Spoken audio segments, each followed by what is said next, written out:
কংগ্ৰেছে আৰু অসমৰ ৰাইজে এটা কথা ভাবিব লাগে তৰুণ গগৈ বা গৌৰৱ গগৈ কি কৰিছে কচোন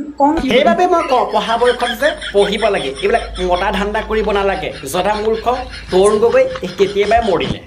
তৰুণ গগৈ যে আমাৰ ঘৰৰ সন্মুখত দিছিলে এটা পকা আলি কিন্তু তোৰ সেই পাপা মানে মোদীয়ে কৰোণা সময়ত আমাক বুজোৱালে তালি কংগ্ৰেছে কি কৰিলে কথাটো কিন্তু হয় ৭৫টা বছৰ কংগ্ৰেছ আহি অকল গোটালে আৰু কি কৰিলে হিমন্ত মামা আহি পেলাই যিমানখিনি কৰি দিলে এতিয়া মানে তোৰ ভাগৰ মামা আহিছে অসমখন লুটালে মানে কংগ্ৰেছে যে ৭৫টা বছৰ গোটালে আৰু ১৫টা বছৰ যে তোৰ মামাই আছে লুটালে গৌৰৱ গগৈ বা কংগ্ৰেছে কি কৰিলে সেইটো কওকচোন কথাটো কিন্তু হয় কংগ্ৰেছে যে ৭৫টা বছৰ যিখিনি দিব নোৱাৰিলে ১৫টা বছৰ তোৰ পাপাই দি দিলে কংগ্ৰেছে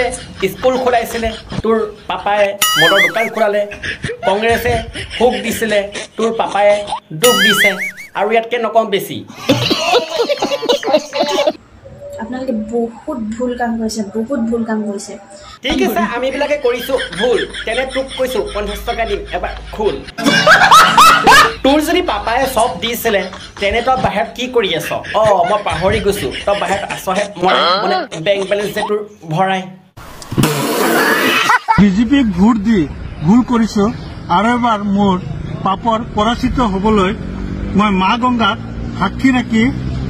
মোৰ গোটেই শৰীৰটো এইটো লাইট চাবোনেৰে চাক আপোনালোকে মই লাইট চাবোন লগাই আছোঁ এইটো দি ভালকে ধুই পেলাই পাপখন মা গংগাত মুক্তি কৰি যাম বুলি আশা কৰি আছোঁ মানে কিমান দুখ অশান্তি আৰু কষ্ট পালে এজন মানুহে এনেকুৱা ভিডিঅ' বনায়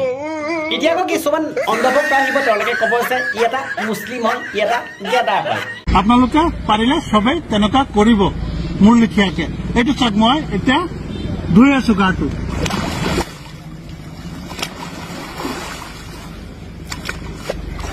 মই কংগ্ৰেছকো ভোট দি চাইছিলোঁ ভাবিছিলোঁ ৰাইজৰ হ'ব ভাল কিন্তু হ'ল কাল কাৰণ তেওঁলোকে অকল গোটালে তাৰপিছত আকৌ মই বিজেপিক ভোট দিলোঁ বিজেপিক দিয়া কাৰণটো এটা আছিলে তেওঁলোকে কৈছিলে পৰিৱৰ্তন হ'ব মই ভাবিলোঁ যে ৭৫টা বছৰ কংগ্ৰেছে গোটালে কিন্তু তাতকৈ চোকা বিজেপিয়ে গোটেইখিনি লুটালে তাকে চিন্তা কৰিছোঁ এইবাৰ যে মই না কংগ্ৰেছক দিম না বিজেপিক দিম যাৰ দেখিম ভোট কম তাকে দিম